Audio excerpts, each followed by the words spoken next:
Excel 2010 étant un tableur, vous avez la possibilité d'y effectuer différents types de calculs à l'intérieur même donc de votre document. Nous allons donc voir dans cette vidéo formation quelles sont les bases à connaître pour pouvoir effectuer un calcul simple sans aucun problème. Donc tout d'abord, vous devez sélectionner la cellule dans laquelle vous souhaitez effectuer un calcul. Donc par exemple ici, je vais sélectionner cette cellule-ci comme ceci.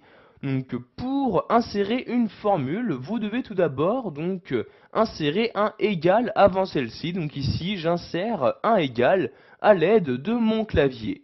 Donc vous pouvez par exemple effectuer un calcul simple comme une addition entre deux chiffres. Donc par exemple ici, si j'écris 4 plus 5 comme ceci, j'appuie sur la touche Entrée et vous pouvez voir ceci m'affiche automatiquement le résultat. Donc résultat qui est bien de 9. Maintenant, je vais insérer une nouvelle formule dans cette cellule-ci. Je la sélectionne donc, puis j'insère mon égal.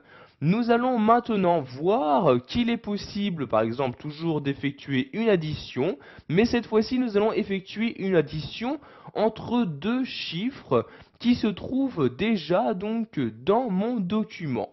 Donc vous voyez ici, j'ai inséré mon égal, ensuite je vais sélectionner la première cellule. Donc je vais par exemple ici prendre cette cellule-ci. Donc je clique dessus pour la sélectionner et vous pouvez voir ici que les coordonnées de maintenant la cellule en question donc, se sont bien insérées dans ma formule. Donc, vous voyez E2, si je regarde E2, il s'agit bien de la cellule sélectionnée. Ensuite, j'insère un plus et je vais par exemple additionner cette valeur à la valeur suivante, donc celle-ci. Je clique donc ici sur la cellule en question. Pour valider ma formule, j'appuie maintenant sur la touche Entrée et voyez, donc j'ai pu faire très rapidement la somme ici de ces deux premiers totals des achats. Donc l'avantage d'utiliser les formules est que maintenant si je modifie donc une somme ici des achats, donc par exemple ici à la place de 155 je vais mettre 200 comme ceci, donc vous voyez j'insère 200, j'appuie sur la touche entrée, donc vous pouvez voir ici que la valeur a été modifiée, mais en même temps également donc le résultat de ma formule qui est utilisée, donc cette valeur, a également été modifié pour s'adapter donc aux nouvelles données que j'ai choisi donc d'insérer dans mon document. Nous allons maintenant voir qu'il existe différentes formules automatiques, qui vous permettra de gagner un maximum de temps.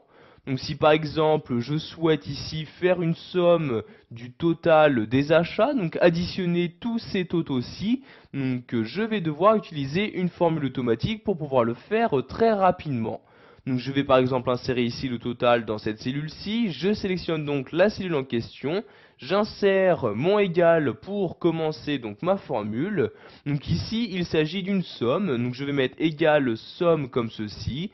Ensuite, j'ouvre ma parenthèse et je vais maintenant donc insérer l'étendue, donc une étendue des différentes cellules de données. Donc ici, je vais faire la somme de toutes ces cellules-ci. Donc je clique sur la première cellule et tout en maintenant le clic de ma souris, je la déplace. Donc ici, je la descends donc pour sélectionner toutes les cellules avec le total des achats. Donc vous voyez ici comme ceci. Je lâche le clic de ma souris comme ceci. Vous avez donc maintenant ici, vu qu'il s'agit d'un tableau, donc le tableau qui était sélectionné, donc ici son nom, donc il s'agit de tableau 1, et la colonne sélectionnée, donc il s'agit bien de la colonne totale des achats. Je vais maintenant fermer la parenthèse comme ceci et appuyer sur la touche Entrée. Et comme vous pouvez le voir, donc j'ai bien maintenant le total des achats, donc de tous les achats qui apparaît juste sur une seule cellule.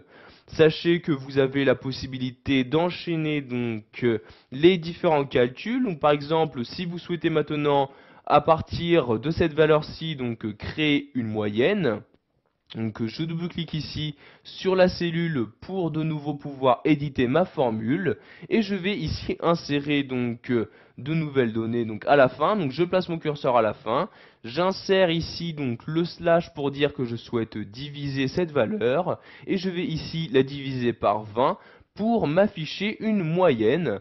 Ensuite, Donc je vais devoir tout d'abord ici fermer la parenthèse donc, comme ceci. J'appuie donc sur la touche Entrée et vous pouvez voir donc que maintenant la moyenne apparaît bien dans cette cellule-ci.